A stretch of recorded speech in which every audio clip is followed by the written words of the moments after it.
साल 1524 का वक्त था। गोंडवाना राज्य की धरती पर फूलों की बहार थी और हर ओर हरियाली थी। उस समय गोंडवाना के राजा संग्राम शाह की कोठी में एक नन्ही सी बच्ची का जन्म हुआ। माता पिता ने उसका नाम दुर्गावती रखा, एक ऐसा नाम जो भविष्य में वीरता का प्रतीक बनने वाला था। दुर्गावती का बचपन ही उसके अनोखे व्यक्तित्व का परिचय था। उसकी आंखों में एक अजब सी चमक और आवाज में असीम साहस झलकता था। वह घुड़सवारी सीखती, तीर चलाना और तलवार का अभ्यास करती थी, जैसे किसी युद्ध की तैयारी कर रही हो। उसके पिता और गुरु उसके साहस और कौशल को देखकर गर्व से भर जाते। धीरे धीरे दुर्गावती अपनी बुद्धिमानी, युद्ध कला और प्रजा के प्रति प्रेम के कारण पूरे गोंडवाना में प्रसिद्ध हो गई। समय बीता और दुर्गावती का विवाह राजा दलपत शाह से हुआ, जो गोंडवाना राज्य के एक महान योद्धा थे। लेकिन कुछ ही समय बाद राजा दलपत शाह का देहांत हो गया। अब रानी दुर्गावती को राज्य की बागडोर संभालनी पड़ी, और यह आसान काम नहीं था। उसे न केवल अपने राज्य की रक्षा करनी थी, बल्कि अपने बेटे वीर नारायण का भी पालन पोषण करना था। रानी दुर्गावती ने अपनी प्रजा की समस्याओं का हल निकालने और गोंडवाना को एक मजबूत राज्य बनाने के लिए दिन रात मेहनत की। हर सुबह वह दरबार में अपनी प्रजा से मिलती और उनके दुख दर्द को समझकर उन्हें सुलझाने की कोशिश करती। उसके शासन में राज्य ने खूब तरक्की की और उसकी नीतियों ने गोंडवाना को एक मजबूत, समृद्ध राज्य बना दिया। लेकिन गोंडवाना की समृद्धि मुगलों की नजरों में खटकने लगी। सम्राट अकबर की सेना के सेनापति आसफ खान ने गोंडवाना को जीतने की योजना बनाई और एक विशाल सेना लेकर हमला करने की तैयारी करने लगा।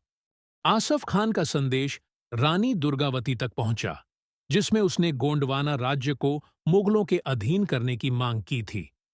रानी ने एक कड़ी मुस्कान के साथ उस संदेश को अपने कक्ष में लौटा दिया, क्योंकि वह अपने राज्य की स्वतंत्रता के लिए किसी भी हद तक जाने को तैयार थी। रानी ने अपने सेनापतियों को बुलाया और आसफ खान के साथ युद्ध का सामना करने का निर्णय लिया। युद्ध की सुबह थी। रानी दुर्गावती अपने शेर जैसे घोड़े पर सवार होकर अपनी सेना के सामने खड़ी थी। उसकी आंखों में एक अजीब सी चमक थी और मन में असीम साहस। उसने अपनी सेना को जोशीला भाषण दिया, जिसमें उसने कहा, गोंडवाना की धरती पर कोई भी पराया कदम नहीं रखेगा।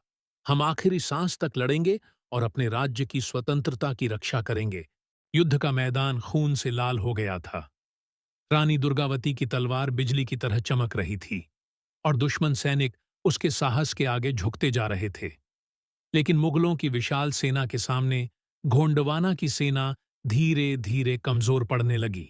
जब रानी दुर्गावती ने देखा कि उसकी सेना अब कमजोर हो रही है, तो उसने अपने बेटे वीरनारायण को सुरक्षित स्थान पर भेज दिया और खुद अंतिम युद्ध का संकल्प लिया। उसने अपनी तलवार उठाई और मुगलों पर टूट पड़ी। उसके हर वार में साहस, आत्मसम्मान और स्वतंत्रता की भावना थी।